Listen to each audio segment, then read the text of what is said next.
ارشد شریف از خود نوٹس سماعت میں سپریم کورٹ کا خصوصی JIT بنانے کا حکم، بنوں میں قیام امن کے لیے دھرنا چوتھے روز میں داخل۔ اور آپ کو بتائیں گے انڈیا کے زیر انتظام کشمیر کی خاص ڈش زعفرانی ہریسے کے بارے میں۔ یہ BBC اردو سروس ہے۔ آسیہ انصر سے خبریں سنیے۔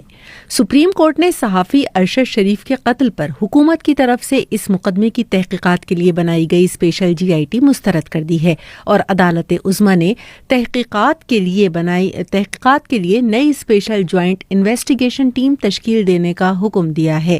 سپریم کورٹ کے چیف جسٹس عمر عطا بندیال کی زیر صدارت 5 رکنی لارجر بینچ نے از خود نوٹس کی سماعت کی، جس میں ایڈیشنل اٹارنی جنرل نے عدالت کو بتایا کہ کینیا کے حکام سے تحقیقاتی ٹیم نے معلومات حاصل کی، فائرنگ کرنے والے 3 اہلکاروں سے ملاقات کرائی گئی، چوتھے اہلکار کے زخمی ہونے کے باعث ملاقات نہیں کرائی گئی۔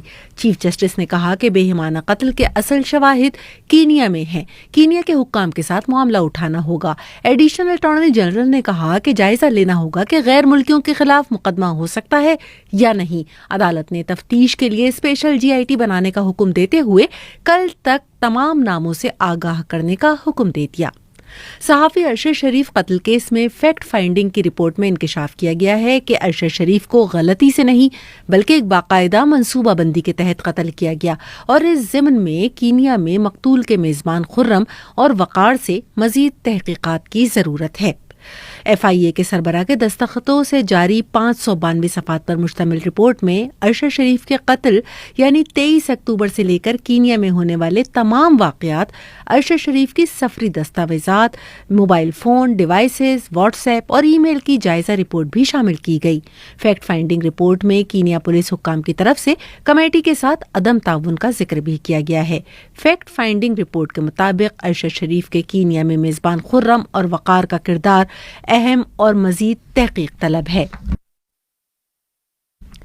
سوات، وزیرستان، لکی مروت کے بعد اب خیبر پختونخوا کے ضلع بنوں میں بھی لوگ امن کے قیام کے لیے سامنے آ گئے ہیں، جہاں شہر کے مرکزی چوک پر 4 روز سے دھرنا جاری ہے۔ مزید تفصیل عزیز اللہ خان کی زبانی سنیے گا۔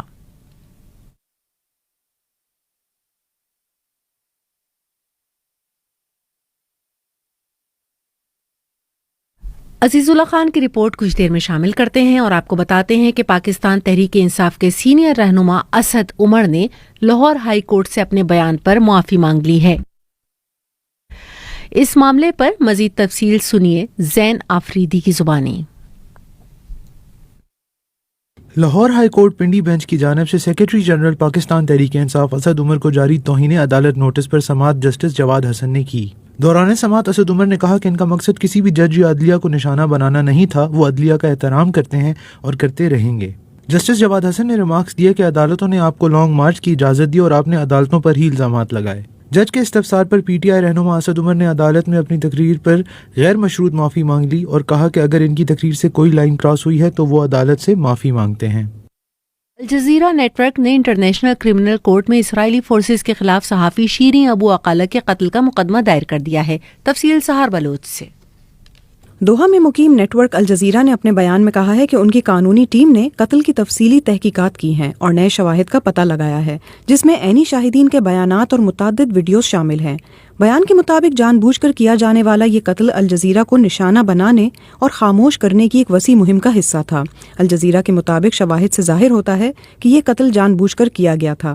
واضح ہے کہ 51 سالہ شیریں ابو عقلہ مئی میں الجزیرہ کے عربی TV چینل کے لیے رپورٹنگ کرنے جنین پناہ گزین کیمپ گئی تھیں، جہاں اسرائیلی فوجیوں اور فلسطینی عسکریت پسندوں کے درمیان فائرنگ میں ان کو گولی لگی تھی۔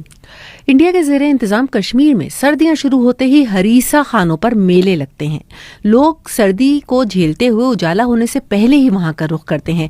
ہمارے ساتھی ریاض مسرور نے سلیمانی ہریسہ میں اس کے بنانے کے ماہر محمد شفیع سے بات کی۔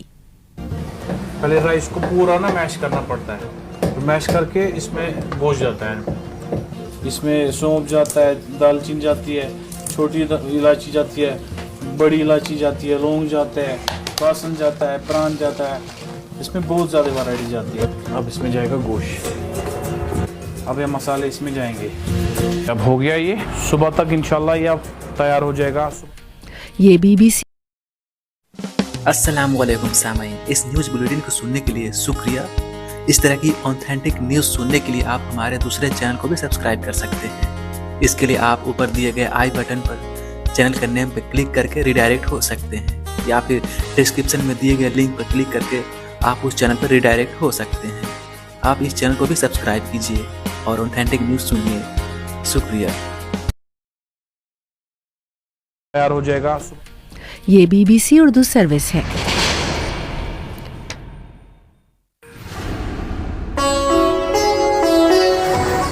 BBC گلوبل نیوز بیٹ آپ ہر شب 8 بجے سے صبح 1 بجے تک ہر گھنٹے کے بعد ہمارے پارٹنر FM ریڈیو چینلز پر سن سکتے ہیں۔ 2.5 منٹ پر مبنی گلوبل نیوز بیٹ میں انٹرٹینمنٹ، سائنس، ٹیکنالوجی اور سپورٹس کے علاوہ ملکی اور بین الاقوامی خبریں شامل ہیں۔ گلوبل نیوز بیٹ بالخصوص نوجوانوں کے لیے ترتیب دیا گیا ہے۔ یہ خبریں آپ BBC اردو سروس سے سن رہے ہیں۔ چین نے ملک بھر میں شہری مظاہروں کے ایک ہفتے بعد اپنی صفر کووڈ پالیسی میں نرمی کا اعلان کر دیا ہے، جس کے مطابق اب ایسے افراد گھر پر رہ کر ہی تمام احتیاطی تدابیر کے ساتھ اپنا وقت گزار سکتے ہیں۔ مزید تفصیل جانیے اعظم خان سے۔ چین میں حکام کے مطابق اب کووڈ کی ہلکی علامات والے افراد کو سینٹرلائزڈ قرنطینہ سہولیات پر مجبور نہیں کیا جائے گا، اور ایسے افراد اب گھر پر رہ کر احتیاطی تدابیر پر عمل کر سکیں گے۔ حکام کے مطابق اسپتالوں اور سکولوں کے ساتھ اب سرکاری عمارات میں داخل ہونے کے لیے PCR ٹیسٹ کی ضرورت نہیں ہوگی۔ چینی صدر شی جن پنگ نے ان تبدیلیوں کے بارے میں عوامی سطح پر اب تک کوئی بات نہیں کی، تاہم رپورٹس میں کہا گیا ہے کہ وبا کے بعد صفر انفیکشن پر واپس آنے کی حکومتی ہدف میں تبدیلی ملک گیر سطح پر لاگو کر دی گئی ہے۔ انڈونیشیا کے مغربی صوبے جاوا میں ایک مشتبہ خودکش حملہ آور نے پولیس اسٹیشن میں خود کو دھماکہ خیز مواد سے اڑا دیا ہے۔ اس دوران زخمی ہونے والے 3 اہلکاروں کو ہسپتال بھی منتقل کر دیا گیا ہے۔ تفصیل بتا رہے ہیں دانش حسین۔ انڈونیشیا کی پولیس کے مطابق خودکش حملہ آور کے دھماکے سے خود کو اڑا دینے کے بعد پولیس اسٹیشن میں موجود زخمی پولیس اہلکاروں کو ہسپتال منتقل کر دیا گیا ہے۔ پولیس کا کہنا ہے کہ آستانہ انیار میں واقع پولیس اسٹیشن میں معمول کی صبح کی رول کال ہو رہی تھی، جس دوران ایک شخص چاقو اٹھائے عمارت میں داخل ہوا اور پھر ساتھ ہی دھماکہ ہو گیا۔ 3 پولیس اہلکاروں کو ہسپتال لے جایا گیا ہے۔ واضح رہے کہ دنیا کی سب سے بڑی مسلم آبادی والا ملک انڈونیشیا طویل عرصے سے عسکریت پسند گروہوں کے نشانے پر ہے۔ اور اب رخ کرتے ہیں بلوچستان کا، جہاں سابق وزیر اعظم بے نظیر بھٹو شہید کے کوئٹہ کے ایک پارک میں نصب غیر معیاری مجسمے کو ہٹا دیا گیا ہے۔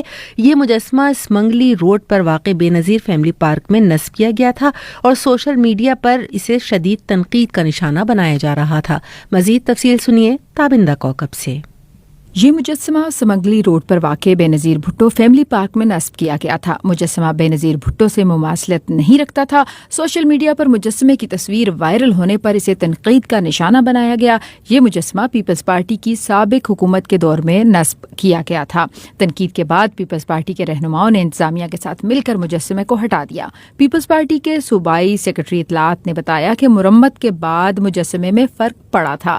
ان کا کہنا تھا کہ 20 روز کے بعد بے نظیر بھٹو کا نیا مجسمہ نصب کر دیا جائے گا۔ حکومت پنجاب نے اسموگ کی بڑھتی سطح کے باعث بیماریوں کے خدشے کے پیش نظر لاہور کے اسکولز اور دفاتر ہفتے میں 2 روز کے بجائے اب 3 روز بند رکھنے کا اعلان کیا ہے۔ اس کی تفصیل سنیے اسرار الحق سے۔ صوبائی حکومت کی جانب سے جاری نوٹیفیکیشن کے مطابق ضلع لاہور کے تمام سرکاری و نجی اسکولز ہفتے میں 3 روز بند رہیں گے۔